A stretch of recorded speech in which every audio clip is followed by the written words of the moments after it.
Alrighty, so as I'm sure many of you already know, recently John Swan has gotten into some controversy and he actually left the internet because of it. I know I did a video about this on my main channel already, which you can watch and I'll have links in the description, but here I just sort of wanted to do my own complimentary video where I talk about some of my own experience as an investor and seeing my friends who had even more money in this really get shafted. Just for a bit of a recap right off the bat, John Swan is a YouTuber and aspiring game developer who is working on a sex simulation mod for the game Minecraft. Now, a lot of people are aware of the existence of this mod and the progress that he was making on it, but I think that very few of you know just how deep this thing really goes. I personally had invested $1,000 into the development of this mod in exchange for a percentage of the final profits once it was set to be released. As Boblex has talked about on his own channel, he contributed 5 times that, amounting to a total of $5,000 in Bitcoin, which he sent to John Swan to pay for a new computer that could actually run Blender really well and render the complex physics needed for such an endeavor. Nicholas Diorio also contributed some amount of money to this mod. I'm not sure exactly how much, but if I had to guess, it was probably slightly more than the cost of a Big Mac. And on top of that, popular investigative journalist Keemstar was also involved here in the marketing of the product.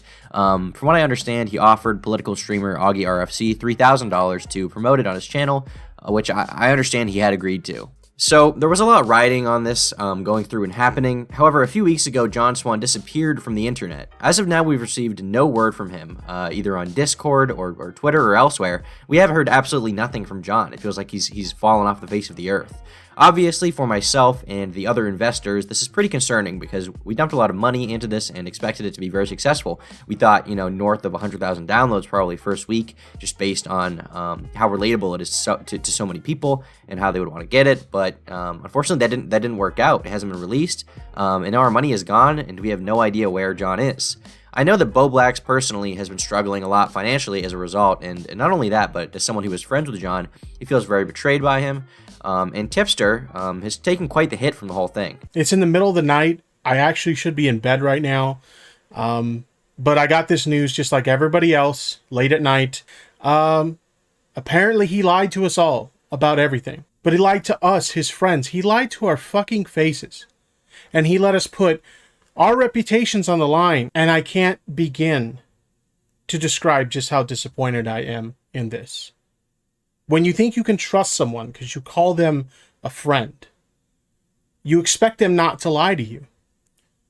But unfortunately, we're finding out the hard way that even friends can lie too. Another investor, Optimist, did a few videos on his channel talking about the potential mental illnesses that John has, which could contribute to this happening, saying that he feels very betrayed and is sort of unsure where to proceed exactly from here. I mean, when you hear this call, you can tell, obviously, Nick is pretty hurt by all this, right? Because, and then you hear this, right? You hear how John Swan so coldly responds to all of this as Nick is genuinely trying to understand the situation here. It's fucked up because John this whole time knew that Nick was putting his neck out, right? That he was basically risking a lot of his credibility, which is important as a commentary YouTuber like Nick to have that credibility. He knew that he was sticking all of that out on the line, and he didn't care. He did not care he didn't care about the ramifications that this could have had for anyone else. Needless to say, I do not think that Optimus or Tipster will be dumping thousands of dollars into projects like this at any point in the future because of the volatility of these situations. Hassan Piker has also commented very angrily, although understandably so.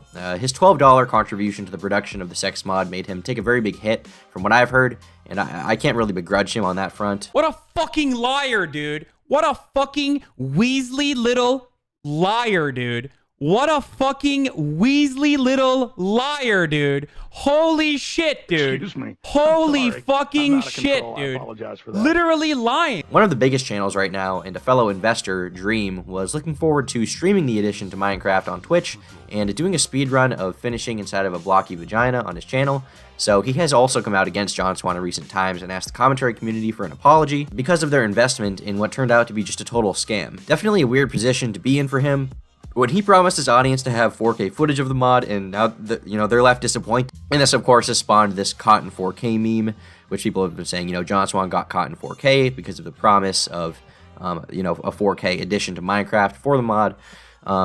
So, it's really a hard position to be in because all these people, including Dream, made false promises that aren't even their own fault. They were effectively lied to. I know that Tommy C also invested a lot of money into the project, and recently he's talked about John Swan. Personally, I think his reaction was a little bit overboard, but considering, the amount that he lost, I certainly kind of understand. you know, the frustration and the anger behind his comments and his tone. Kill yourself. Kill yourself. Kill yourself in front of your whole family. Stick the knife in your neck and pull it all the way to the right. Slightly overboard, but I guess that's just my take. I wouldn't blame anyone for disagreeing with me. So yeah, we're all just kind of, you know, we're recovering from this whole thing. No word from John as of yet, but I'll be sure to post an update on whether or not the mod is actually coming out, if I get any word about it. I've tried to get some behind-the-scenes information. Unfortunately, John Swan has not reached, you know, he hasn't reached out to me. I'm not sure why that is. So yeah, definitely a strange situation, one of the more surreal ones to play on YouTube in recent times.